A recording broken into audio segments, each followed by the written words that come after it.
پہلے پوچھتا ہوں، ہم لوگ جب قبرستان جاتے ہیں یا قبرستان سے گزرتے ہیں تو خبر والوں کو سلام کرتے کہ نہیں کرتے؟ کرتے نا بھائی. مگر میں پوچھتا ہوں، سلام آپ جب اپنے گھر میں جاتے ہیں اپنے بابا کو کرتے ہیں جبکہ وہ سو رہے ہوں رات کے 12 بجے؟ صحیح بتاؤ. اب آپ گھر سے جلسے سے گھر جاؤ گے، آپ کے گھر میں آپ کے خاندان والے قبیلے والے آرام کر رہے ہیں، سلام کرو گے؟ پکا بولو بھائی. نہیں کرو گے نا؟ کیوں؟ کیونکہ وہ سو رہے ہیں. پتا چلا سونے والے کو سلام، پھر مردے کو کہاں سے کر سکتے ہیں؟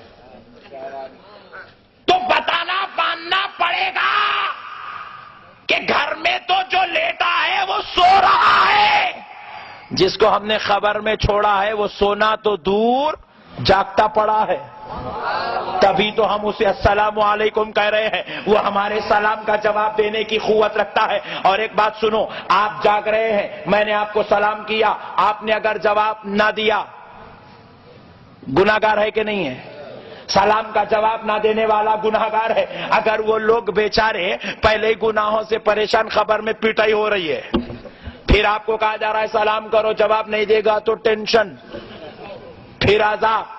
تو لہذا ماننا پڑے گا آپ سلام کر رہے ہیں تو وہ جواب بھی دے رہا ہے، نہ صرف جواب دے رہا ہے. اب ذرا آئیے وہ کتنے تصرف کے ساتھ لیٹا ہے پھر وہ بھی دیکھتے ہیں. اکثر لوگ کہتے ہیں کہ نہیں وہ مر گئے، مٹی میں مل گئے، مردے ہو گئے. ارے نادان، ان سے پوچھا گیا کوئی قرآن کی دلیل، بولے کل نفس ذائقۃ الموت، ہر جاندار چیز کو موت کا مزہ چکھنا ہے. بات پکی ہے. بولے دیکھے مرنا ہے، مر گئے. آیت ایک پڑھتا مطلب ایک نکالتا.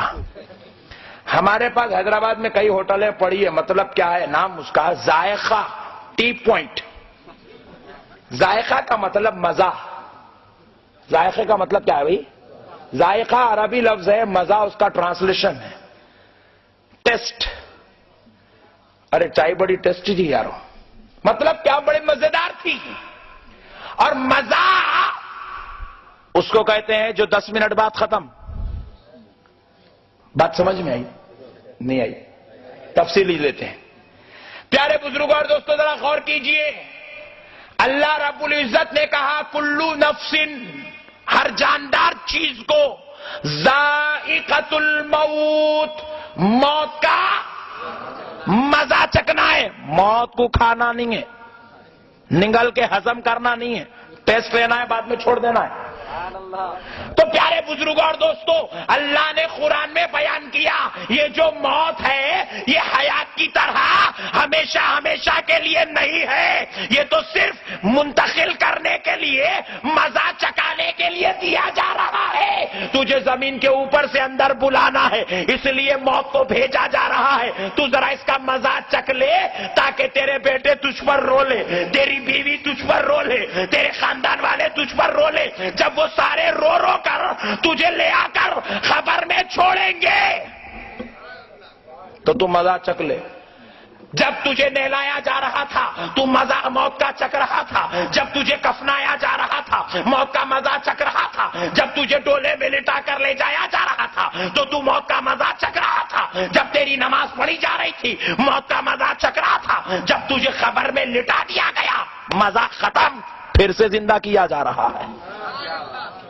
مزہ کچھ دیر کا ہوتا ہے. ابھی ہم نے تھوڑی دیر پہلے بریانی کھائی، آپ ٹینشن مت لیجیے، آپ بھی کھائیں گے کل صبح انشاءاللہ. مزہ ختم. آتے وقت راستے میں بہترین چائے پیے تھے، وہ بھی مزہ ختم. مزہ کہتے ہی اس کو ہے جو ایک مقام پہ جا کے اینڈ ہو جاتا ہے. پیارے بزرگوں اور دوستو، موت بھی. بیٹا امریکہ سے آ رہا ہے، 48 گھنٹے بابا جان کو لٹا دیا گیا تو 48 گھنٹے کا مزہ. 6 گھنٹے میں لٹا دیے دفنا دیا گیا تو 6 گھنٹے کا مزہ. جیسے ہی قبر میں لٹا دیا گیا مزہ ختم. اب ہمیشہ ہمیشہ کی حیات شروع ہو جاتی ہے. اب ذرا سوچو پیارے بزرگوں اور دوستو، ارے بڑے مزے کی بات سنا دیتا ہوں. ایک مولانا کیا کیے، اپنی مسجد میں کھڑے ہو کے بیان کر دیے خبر میں 100 مردے ہوتے ہیں. 11ویں کو کرے، کبھی مردے یاد نہیں آئے، 11ویں آتے کہ سب کو مردے یاد آ جاتے ہیں. سب مردے آئے. ایک تھا عبد الغفور, انہیں جمعے کا مصلی, پھر جمعے کی عشاء سے لے کے جمعرات کی عشاء تک روزانہ ڈرنک رات میں. مولانا کا بیان جمعے کے دن سن لیا, سب مردے ہیں. بولا واہ کیا مولانا ہے, کمیٹی والوں کے قربان جاؤں, ایسے مولانا کو لائے. کہاں سے پکڑ کے لائے مل صاحب؟ بولے بہار کا ہے بیٹا. اوف بہترین ہے. بولے کیا بات بتائے مولانا, خبر میں سب مردے ہیں. روزانہ رات میں جاتا تھا, جمعہ کی نماز سے پڑھ کے نکل کے چلے گیا. روزانہ 6 روپے کی پاکٹ لیتا تھا, اس دن 30 روپے کا بوتل لے لیا, لے کے دن میں پی لیتے نکل گیا. محلے میں آیا تو مسجد کے صدر صاحب پکڑ کے پوچھے, بے وقوف روزانہ رات میں ڈرتے ڈرتے پیتا تھا, اب دن میں شروع کر دیا. صدقے جاؤں آپ کے, کیا امام صاحب کو رکھے مسجد میں, ان کی وجہ سے میری ہمت اتنی بڑھ گئی. بولے کیوں؟ آج ہی جمعہ میں مولانا نے کہا خبر میں سب مردے ہیں, تو ٹینشن کس بات کی ہے؟ دن میں اس لیے نہیں پیتا تھا کیونکہ خبر میں مارا جائے گا, خبر میں پیٹا جائے گا, اس لیے دن میں نہیں پیتا تھا. اب مولانا نے کہہ دیا سب مردے, میں بھی مردہ رہوں گا, فرشتے ماریں گے اور تو مارتا جا, مردے کو تکلیف ہوتی ہی نہیں.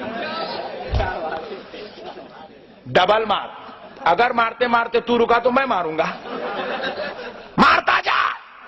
عثمانیہ دواخانے میں نے دیکھا لوگوں کے بھیجے نکال لیے, تکلیف نہیں ہوئی. میں اس فرشتوں کو بولوں گا عثمانیہ دواخانے کی مثال. صدر صاحب کو سمجھ میں آیا, بہت بڑا مسئلہ بیان کر دیے مولانا. پیارے بزرگ اور دوستو, سوچو جب ہم لوگ گناہوں سے بچ رہے ہیں تو وجہ کیا ہے؟ کہ خبر کے عذاب سے بچنا ہے. اور عذاب کے لیے مردان ہونا ضروری نہیں, زندہ ہونا ضروری ہے. مردے کو دیکھیے دواخانوں میں سر پیٹا جاتا ہے, کھوپڑیاں نکالی جاتی ہے, گردے نکالے جاتے ہیں, آنکھ نکالی جاتی ہے, کبھی مردہ اٹھ کے نہیں بیٹھتا کیونکہ مردے کو تکلیف نہیں ہوتی. عذاب کا سلسلہ یہی سے شروع ہو گیا. لیکن مردے کو اٹھایا جاتا ہے, نہیں اٹھایا جاتا. مردہ اٹھتا ہے, نہیں اٹھتا. مردہ اس کو کہتے ہیں جس کو مارنے پر تکلیف نہیں ہوتی, کاٹنے پر تکلیف نہیں ہوتی, سر پھوڑنے پر تکلیف نہیں ہوتی. لیکن پیارے دوستو, زندگی کے بعد زندگی میں تکلیف ہوتی ہے, خبر میں عذاب ہے تو ماننا پڑے گا. خبر میں جانے کے بعد نہ صرف مسلمان بلکہ کافر بھی زندہ ہوتا ہے, یہودی بھی زندہ ہوتا ہے, عیسائی بھی زندہ ہوتا ہے, مجوسی بھی زندہ ہوتا ہے, گناہگار بھی زندہ ہوتا ہے, ولی نبی بھی زندہ ہوتے ہیں.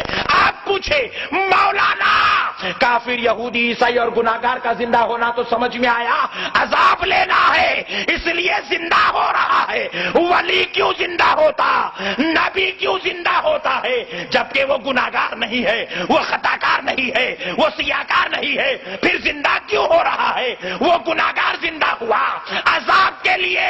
ولی کیوں زندہ ہوتا ہے؟ تو مجھے کہنے دو, اپنے اعمال کے بدلے میں دیدار خدا کے لیے زندہ ہوتا ہے, پھل اور نعمت پانے کے لیے زندہ ہوتا ہے, اپنی کی ہوئی عبادات کا صلہ پانے کے لیے زندہ ہوتا ہے.